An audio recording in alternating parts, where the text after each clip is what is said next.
obulwadde bwa Covid-19 asose kulambula ebyakolebwa gavumenti mu kaifubwa okutangira ekirwadde kino kimunaawe mu ngalo okusaasaana gamba ng'okuteekawo kafyu okuggalawo amasinzizo ensalo ekisabo ky'ennyonyi obutale bw'omubuulo okukendeeza ku muwendo gw'abantu abeettanira emikolo egy'okuziika n'ebirala ebigwa mu kkowa eryo. We closed all the educational institutions which account for 15 million young Ugandans.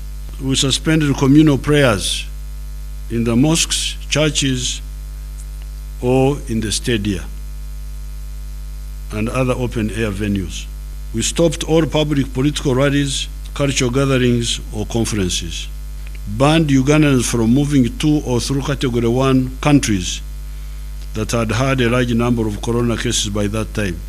Kyokategeeza ng'eky'abantu okunyomoola ebiragiro ebyateekebwawo bwe kyaleetera ekirwadde kino okwegiriisa ng'ekigota mu ggwanga nga waliwo n'abafudde olwakyo. Those who have recovered are 2,616 and those who have died are now 63.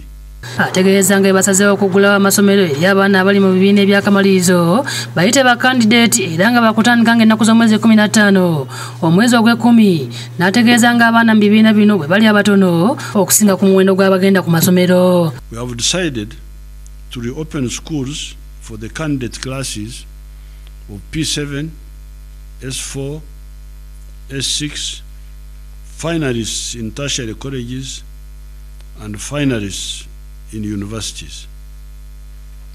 Why?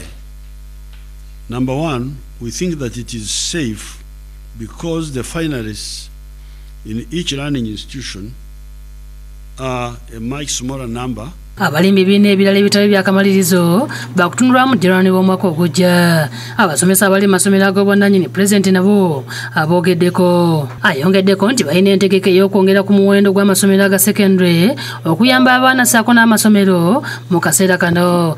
So even when we open, if some schools do not open because of the business economics can no longer work out, the Minister of Education is already directed to expand the number of secondary schools. Bwatalagidde minisitule y'ebyensimbi okusinkana bannannyini masomero ag'obwannannyini okulaba engeri gye bayambibwamu kubanga nabo tebamanya era tebayagala byabatuukako.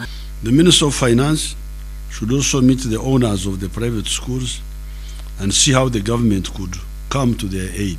Ensonga y'ogaba leedi eri bannansi Pulezidenti ategeeza nti bakyagiriko ng'ayongeddeko nti mu mawanga amalala okusoma kutambula bukwakku nga bayita mu nkola ya distance learning.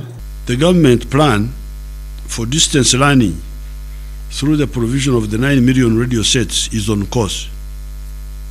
The money is available and those radios will be provided.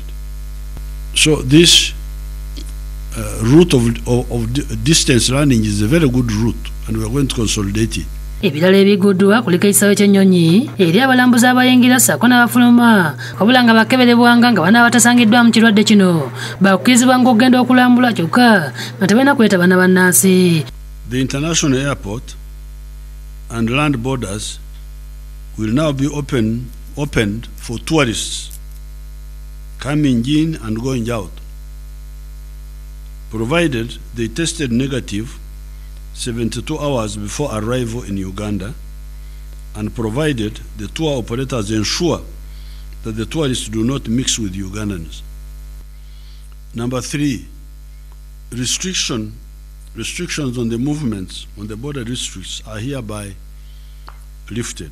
Amasinzizo nago Pulezidenti agagguddewo ng'essinzizo terina kubeera mu bantu abasukka mu 7 so nga bo abaana aba Sunday school bagaaniddwa okwetaba mu kusinza okutuusa ng'ekirwadde kiweddewo. Prayers and fellowships whose numbers do not exceed 70 and by observing all the other SOPs, we think these ones are safe. Night prayers and transnights are, however, not allowed. There should be no Sunday school for children. Ebyemizannyo biguddwawo kyokka nga nabyo abitaddeko obukwakulizo. Open air activities of sports will reopen provided there are no spectators. Ebirala ebibadde bisuubirwa okuggulwawo muli amabaala wabula nga n'ategeezezza nti abatamiivu si kyangu kya kwefuga. Bars shall remain closed. Why?